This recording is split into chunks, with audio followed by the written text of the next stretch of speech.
Macedonia to the 5th year! This time I'm going to do an A to Z of Halloween themed or horror themed Wish arcade games. Now there's probably some that I'm definitely missing from this list, but that's because 1, I don't know about them, I've never played them, or 2, I've no way to actually emulate them.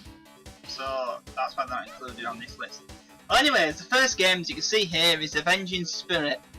Now this game isn't strictly really a horror themed game, you do play as a ghost. And you can like possess people and get different powers from it. It's a fun little platform game. It's the only system it ever was technically officially really released on was the Game Boy of all things, the original. Fun little game. I'd recommend playing it if you ever want to play a fun little arcade platform game. So here we've got Beast Busters. And this is the first light gun game, well slash real shooter. This is more of a real shooter, this one, because you had basically a mounted gun to it, and in the arcade machine you can hold the gun. And this is pretty much the very first true zombie arcade, one of the first zombie arcades ever made. And obviously the people who made this was very inspired by 80s zombie movies and horror movies at the time, because it's got very 80s like looks. There's zombies in this universe all have machine guns and yeah, weapons. They're not wimps like they are in modern zombie games, and everything explodes into weird piles of sort of gore. This game's actually a pre-SNK Neo Geo game, so yeah, it does have some ports and consoles. It's not as good as the arcade one. There's some things I don't like about this game, like the whole power-up system. Essentially, if you die, you just lose all your power-ups, and you can't cycle through them either, so you just spam them like crazy, and that's one of the problems with this game. It suffers from SNK syndrome and light gun shoot syndrome, where it throws so much stuff on the screen at once, it's impossible not to constantly get hit, take damage from everything, because there's that much being flung at you, and it's impossible to actually kill them all in time. And most of the projectiles are impossible to block, so yeah, it's not the best designed game in that feature.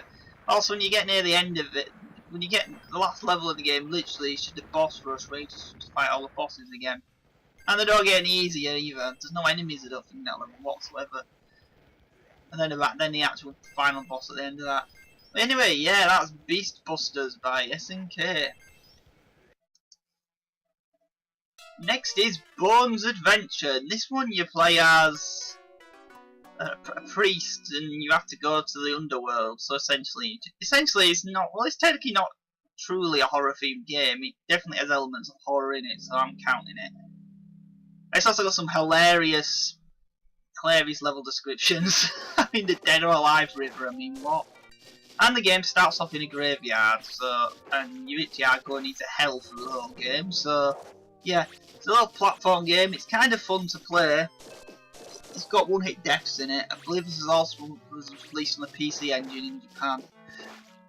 I don't know if that version plays better as different than this version, mind you, but this game only has a few boss fights in it, if I remember rightly. It's one-hit deaths, but it's not an impossible game to beat. You can beat the game with some practice. Also, if you notice, just for fun when I'm recording this, you'll notice the game kind of crashed on me, so I'm just gonna leave that in there. Yeah. Next up is Crypt Killer, which is a light gun shooter game. Yeah, there's quite a lot of these on this list. This one you actually had a light gun though, you actually holding it. I actually played this in an arcade once. This game gets a lot of slack for some reason. I mean, a lot of people put this as one of the worst games on the PS1, and also the Sega Saturn version, just because of the graphic style. It's also one of those light gun games you play on the PS1 that doesn't work with the G-Code 45, the most well-known gun, and works with more lesser-known older ones. Anyway, so what is this game? Yeah, this game's you run around in Egyptian temples, just blasting mummies and zombies and skeletons that look like come straight from a 1960s Harryhausen movie. Everything else is like stop motion look to it, but some of the things are 3D. But That's probably the reason why I put people bash it at the time, because it used sprites when obviously 96 everyone wanted 3D. It's not a perfect game by any means. I mean, some of the boss attacks are literally impossible to avoid, pretty much. It's still a fun game though, it's got some hilariously goofy dialogue. I'd recommend at least playing it if you can have a way to play it. So next is Chiller. And Chiller's, well, kind of an infamous game to be honest, and you can probably see why. Yeah, this was one of the very first, like, really gory games ever made. And the game uses the excuse that you're actually shooting ghosts all the time, but you can clearly see in the first 2 levels of this game, you are not fighting any ghosts. You're just clearly just shooting human beings. So yeah, this game is ridiculously violent for a game at the time it was made, and still pretty gory even by today's standards, to be honest. And it's a pretty messed up game too when you think about it. I mean, the main aim of the point of the game is just to torture people. I mean, there's no like baddies, villains, story or anything. Apparently this game was actually banned, I think, some place in the UK, but I'm not 100% sure if that's true or not. But yeah, this game is pretty gory. It's a pretty short game, it's only 4 levels long. Surprisingly, it also has a NES version. It's an unlicensed game, and it's slightly less gory in there, and the gory levels at the end instead of the beginning of that version. But yeah, that's Chiller. One of the pretty much, well, it is the first gory light gun game ever made. And that's not a lie there. He's definitely got that crown. Next to series that's probably one of the more well-known ones in this game, and that's Darkstalkers series. Now, there's technically 3 of these, and I'm not going to do a gameplay footage of this. This is the second game, if anyone was interested. They all pretty much play very similar to each other, and they just add more characters, pretty much. Well, apart from Darkstalkers 3, actually removed some characters and never made them playable again. And Capcom, being the idiots they are when they released it on Xbox 360 and PS3, ported the arcade version of Darkstalkers 3 over, so it's technically missing 3 playable characters that was in the console version. Not the smartest move there, but yeah, Darkstalkers, great fighting game by Capcom. Still got amazing animation. I mean, it's got the most like weirdest, craziest animation out there of all of the Capcom fighting games. And there's loads of animations in the game you probably never even see, because there's always like specific animations for being attacked by a certain friendly character. Not like that cheap fireball hit like in the Alien Capcom game. Everyone has a different burn animation and plenty of stuff like that in this series. Also, since it's been dead for a long time, and Capcom just seem to throw it as cameos in games. It never gets anything proper done in it, which is unfortunate. But yeah, Darkstalkers is probably the best known monster fighting game out there, and it's a good game on its own, so yeah, go play it. I played the third one, if I was going to pick one, or the PSP version, which has all 3 games on one.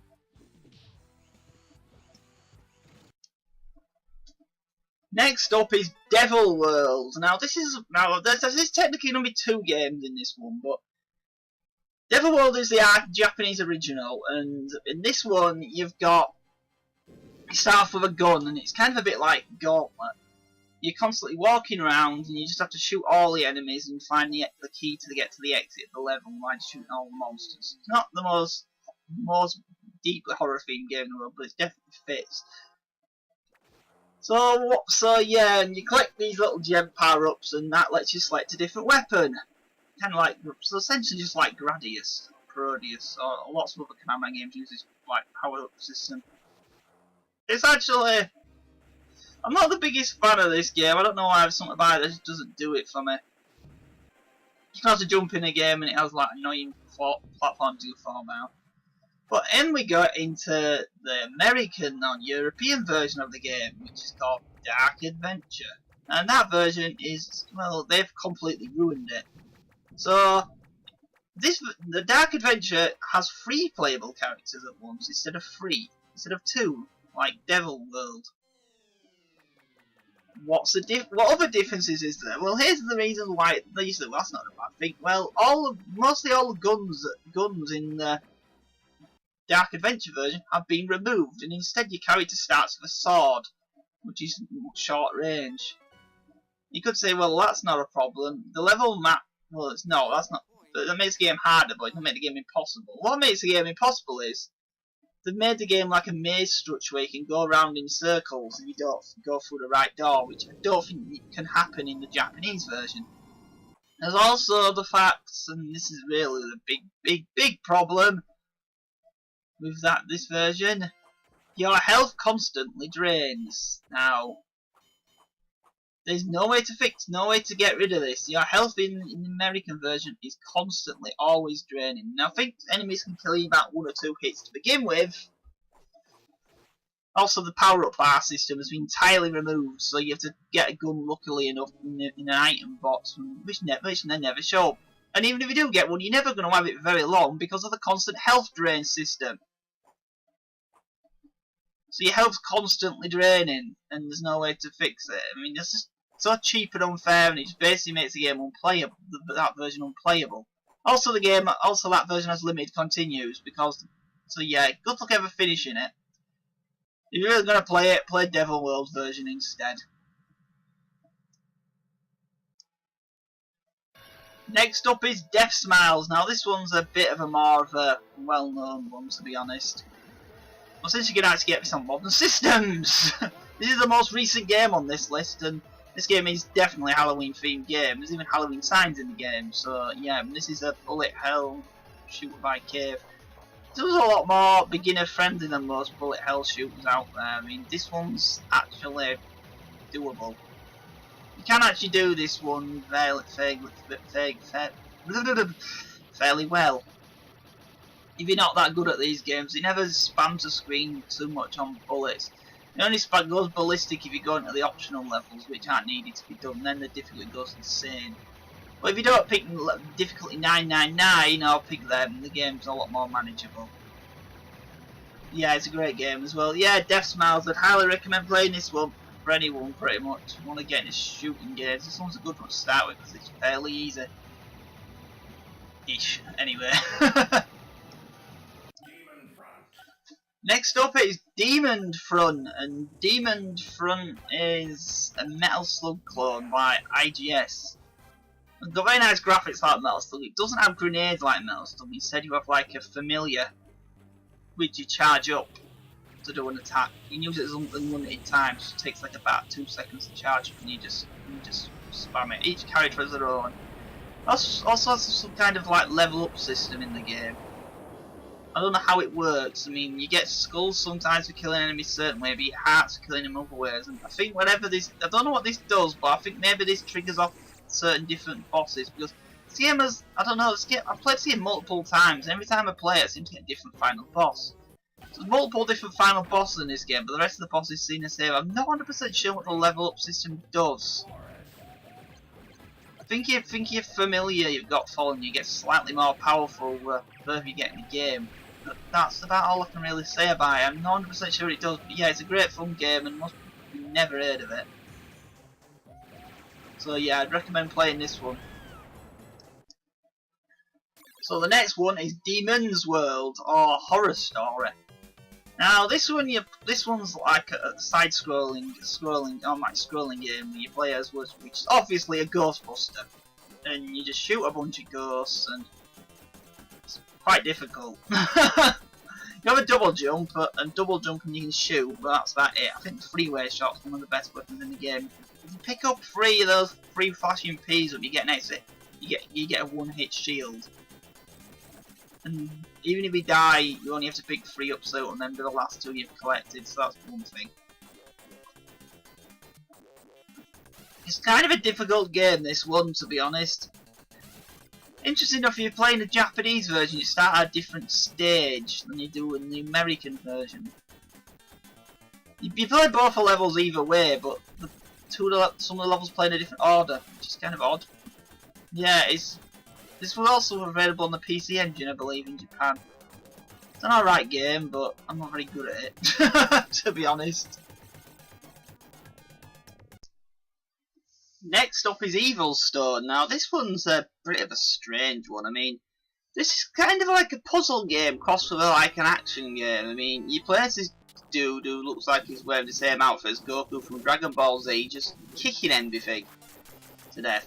You don't have a life bar as such in the game. Every time anything hits you, you bounce backwards, and essentially enemies juggle you back and forth and knock you off the levels. You just have to like figure out how to get through the stages by jumping. I admit this game is pretty difficult, and I'm really crap at it. It's not nice enough graphics, but and it's got some hilarious English, so yeah, there's not much else I can really say about this one, to be honest. So this one's going to be a short one to describe, but this is Golly Ghost. Now this one's kind of a bit odd. I mean, technically, I know what you're seeing here. The graphics graphics look broken, but they're not broken. It's because if you played this in the arcade, it had like it was basically just like it was like reflected off. It was basically like a haunted house with like doors, and it was basically had mirrors as a trick. You like use holograms and mirrors to project like the images of the ghosts flying through the house in the background of the arcade cabinet. Of course, that doesn't really work on an emulator, so you just get this black screen, and you don't look half as impressive, to be honest. But that's what it is. It's an alright game, I suppose. It's not one of the best games in this list, though, to be honest. And the next one is Ghosts and Goblins. I'm sure most people have heard of this one before. It's Ghosts and Goblins. It's a well-known game, and it's well known for being stupidly difficult. And yeah, I've never got past level 2 on it myself. I've not really got much else to say about this one. To be honest, everyone knows what this game is. Then later on, it was followed up by the sequel, Ghouls and Ghosts. Now, this one I actually prefer this one over Ghosts and Goblins. I think the game's just a lot more fairer than the original. Though, to be honest, I'm really bad at the actual arcade version of this one too, because I'm used to actually playing the Mega Drive version, or Genesis version if you're American, which had slightly better controls than the arcade version, which made the game considerably a lot easier and more beatable. I've actually beaten that one legit twice. I can't do it on the arcade version, mind you, but yep. Ghouls and Ghosts is another classic, and yeah. Definitely worth playing. Just like the original though, you gotta beat the game a second time to get super weapons to fight the final boss. I don't know what this series had been doing that, but it did. Oh well. Right, the next one is something called Ghost Hunter. Now this one is not this is probably the worst one to actually play on an emulator, to be honest. It's probably the worst game in this list. Well, it's probably the most boringest, because essentially all this was a ticket machine. So basically you just got the highest score and it popped tickets out, so you could just like exchange the tickets for random stuff in the arcade. This is all this game is, so yeah, that also means this game is laughably short. I mean, this game literally is under 30 seconds long. Yeah, that's the entire game. In other words, my review of it's actually longer than the actual game itself. Next up is a very odd one. This is a game called Ghost Lop. Now, this game's clearly Ghostbusters inspired. I mean, I think even the first stage music is basically is a remix of a song that actually was in the first Ghostbusters movie, not the actual Ghostbusters theme song, mind you. But well, anyway, you play as two obvious Ghostbuster type guys, and you've got this silly, goofy story full of silly dialogue, and it's a puzzle game. But it's a bit different than most puzzle games. It's kind of a bit like Breakout. This one, you have to, you throw the blue ball, and that gets rid of the blue things, and anything below it drops and goes to the other player. And you can also change the colour of the ball, so you can do combos and all that. Now, while this game was never released, and this is where it gets kind of hilariously weird, is Magical Drop 5, which you can get on Steam, actually has a mode that plays like this. It even plays a character you can even play as the same character, even though he has an absolutely hilarious voice in that one. Going, I am Bruce! His voice is completely hilarious in that one. A lot less funny in this game. So yeah, even though this game was never released, they put a mode based off it in another game altogether. And then you only players like that playing as that one character as well. Well, technically the sequel you can unlock, but it's stupidly difficult to unlock. Yeah, that's Ghost Hopper, a fun Neo Geo game by Data East that most people have never heard of. Probably because it never got officially released. Right, this one is Ghoul Panic. And this one was made by 18/Rising, who made lots of space shooter games and Marvel vs. Capcom 3 and Bloody Raw series. And this game essentially is a 3D version of Point Blank by Namco. This was also published by Namco, so this is essentially just part of the Point Blank series, to be honest. So what other differences is there between this than actual Point Blank, apart from it's well in 3D? Well, there are some differences. One, there's actual boss fights in this one, so that's new. It was never in any of the Point Blank games, but mechanically everything plays just like Point Blank. So, if you really wanted to play this game, I would not play the arcade version, I'd just go play the PS1 version. For one simple reason, the PS1 version has more content, pretty much looks identically the same as the arcade version. It's also got an extra mode in it, which is like this weird like first person RPG. And once you beat that, you can actually play the super mode of the game, which is a bit longer. Because that version actually adds an extra boss to the game right at the beginning. So there's this mummy boss in the game who's content exclusive to the actual PS1 version. So if you're going to play this game, play the PS1 version, it's got more content and it's a better game on there. Still a fun game either way, mind you, but yeah, go for the PS1 version instead of this one. Oh boy, now this one is just... this one is just bad. Yeah, this one is Haunted Castle, and this is the arcade Castlevania game, and this game, if you play in the US version, is literally unplayable almost. It's so difficult, the US version, you might as, it's just literally borderline impossible, even to get past the first halfway from the first level.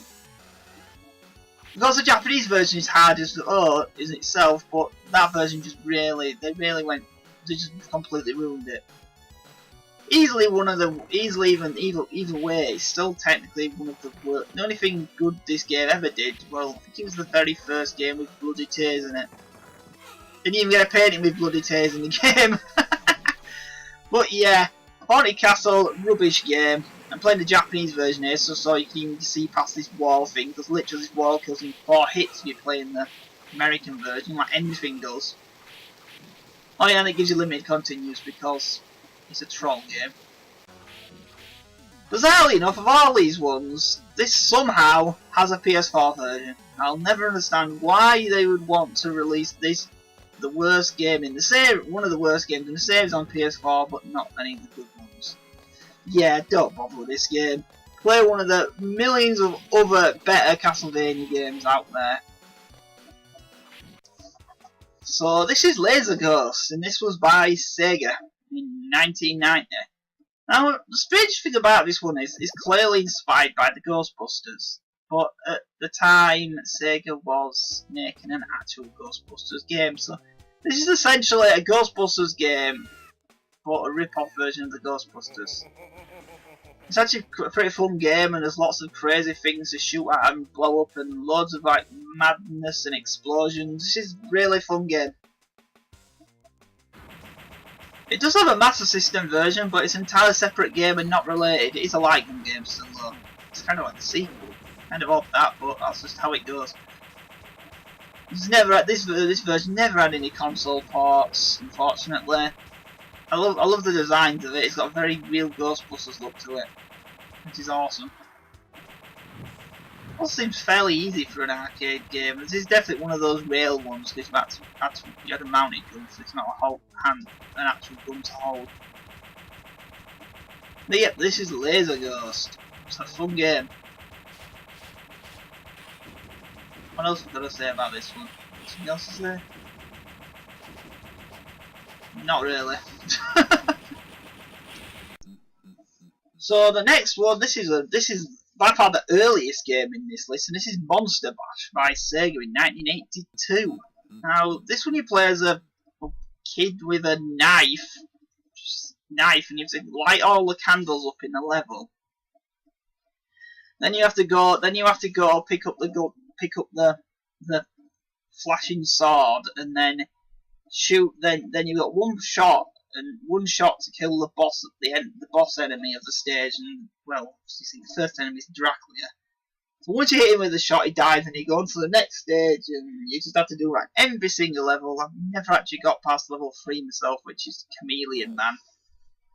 So yeah, this is definitely the oldest horror game on the list. It's actually, it gets stupidly hard once you get to Chameleon Man. I don't know how you actually beat him, to be honest. Also, they're called Frankenstein's monster, Frankenstein, because yeah. And this one is Monster Slider. This is pretty much the only horror puzzle game I could find. And this one's kind of a hard one to. Well, it's not hard to explain. I mean, you just have to match 3 up, and every time like a flashy one pops, you pop that up, it drains the health of the opponent. You notice you've got life bars, candles. Unfortunately, I'm absolutely terrible at this one, and yeah. Despite the fact I had a good go at it, I mean, literally, I was on the first opponent for 3 minutes, and then died. I couldn't even beat the first opponent. Was what I'm getting at. This one might be a fun game, but I'm not very good at it. It's also got some really odd mechanics to it as well. It's like you can get obstructions that actually hover in the air, not from the bottom to get in your way as well. They have Monster Slider. It's alright, I suppose. I'm just not very good at that one. What a weird one this one is, eh? This one's called Monsters World. No, it's not related to Wonder Boy. And this one is literally, well, it's essentially someone just got the game Super Pang, and they've just edited the sprites, changed the Pang balls into random Halloweeny things like spiders, scorpions, Frankenstein monster heads, witches, ghosts. And just stolen a load of artwork from horror movie covers. That's really the best description I can say for this one. Also, when you clear a level, you turn into a hand, which is a bit weird. It's just Pang, pretty much. That's or Buster Brothers want to say, all like that.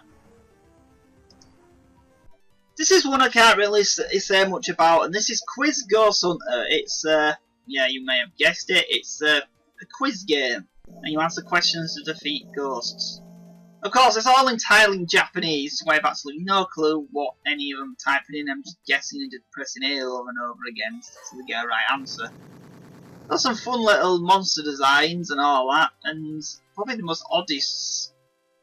You have a superpower-like move as well, which will transform you, which does more damage if you get questions right in it. And probably the weirdest thing in the game, when you clear a level, you clearly get a Chaos Emerald from Sonic. I'm not sure why Sega put that in this game, because it's got nothing to do with Sonic, but it's there for some reason. So this one's probably a bit more known than some of the others, well, maybe, I don't know.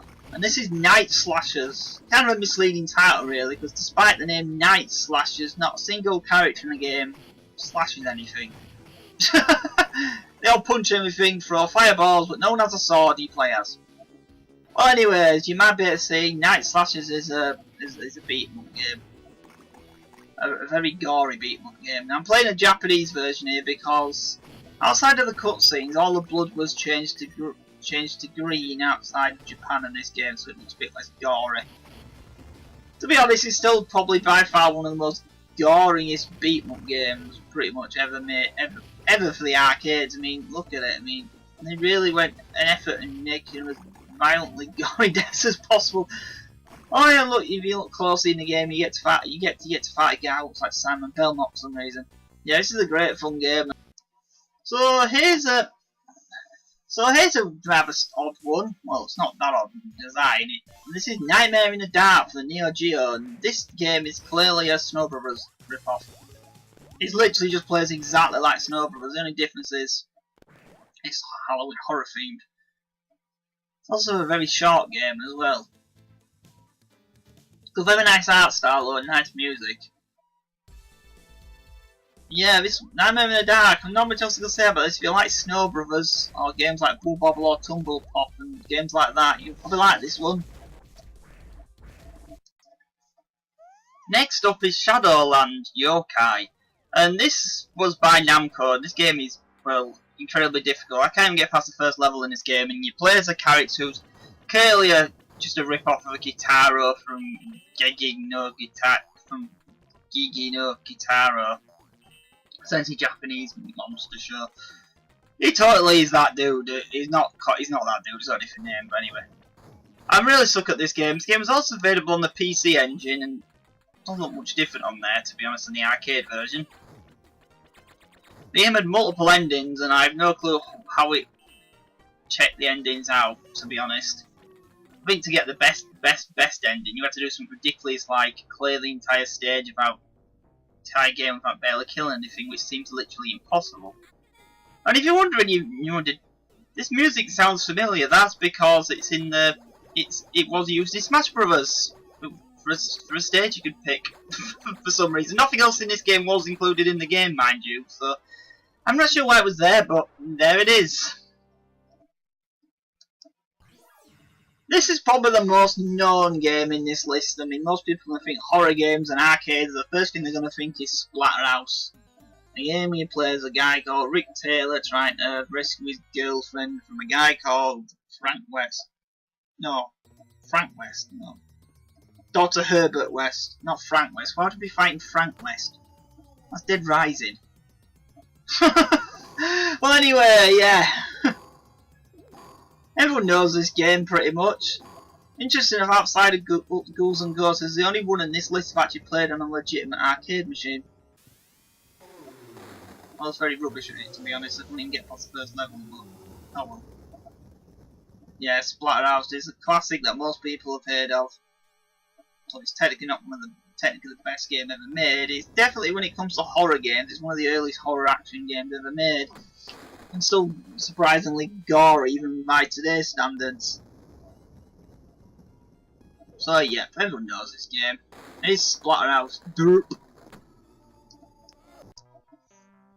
So this one is the real Ghostbusters. Now this one's kind of a confusing, not the game itself, because yeah, it's clearly a Ghostbusters game, but it's based off the animated series, the real Ghostbusters, not the actual live action movie.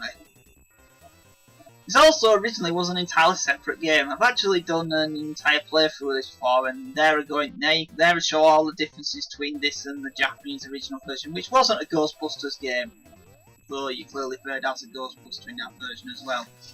Anyway, if you want to know more about that version, go click on that video. Anyway, it's a pretty fun game either way.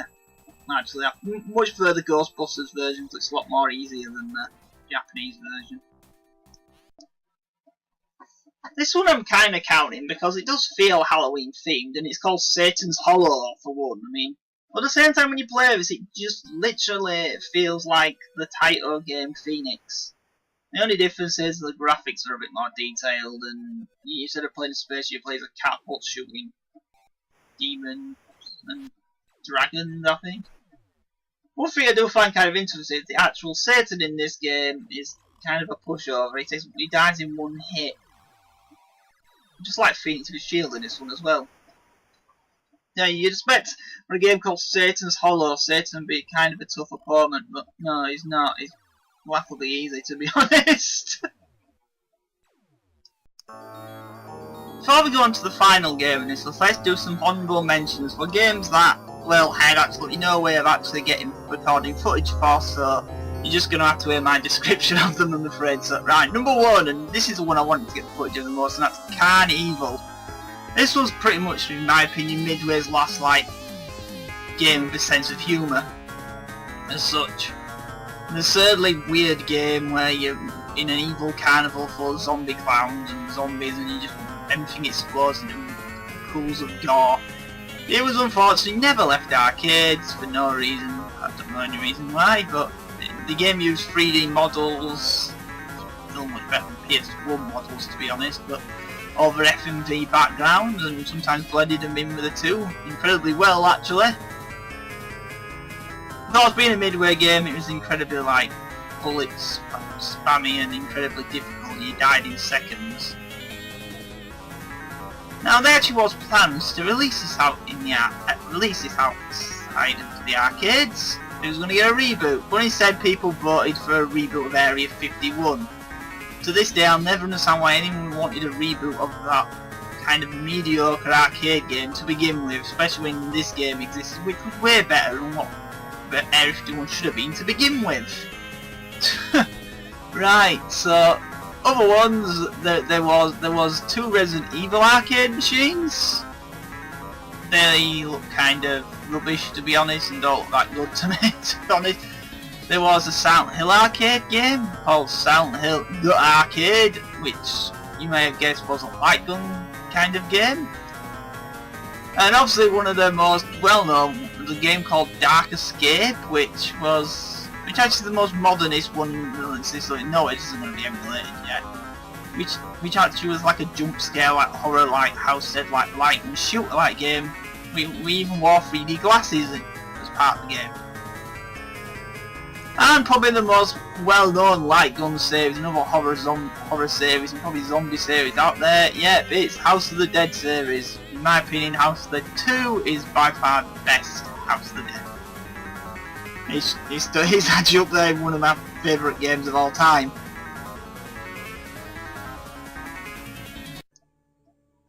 So the final game on this list is, bizarrely enough, a game you probably never heard of, and that's Zombie Raid by Sammy. And yeah, this game obviously came out about roughly around the same year as the original House of the Dead did. This one's set in the 1913 though, so you're shooting a lot of cowboys. It's pretty gory. That's for sure. It bizarrely enough has lots of pre-rendered like houses and like dead bodies and stuff, and they kind of stick out like a sore thumb, and it does look a bit weird looking on it.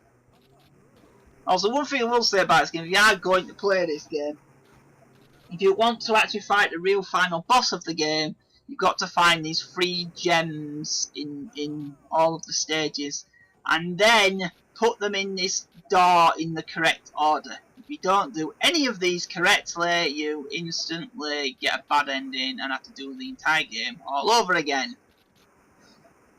I think that's kind of a bad idea because this game's pretty difficult, to be honest. In one of these kind of arcade games, this one kind of gets kind of silly. But yeah, that's Zombie Raid, and that was the end of this video. So thank you for watching.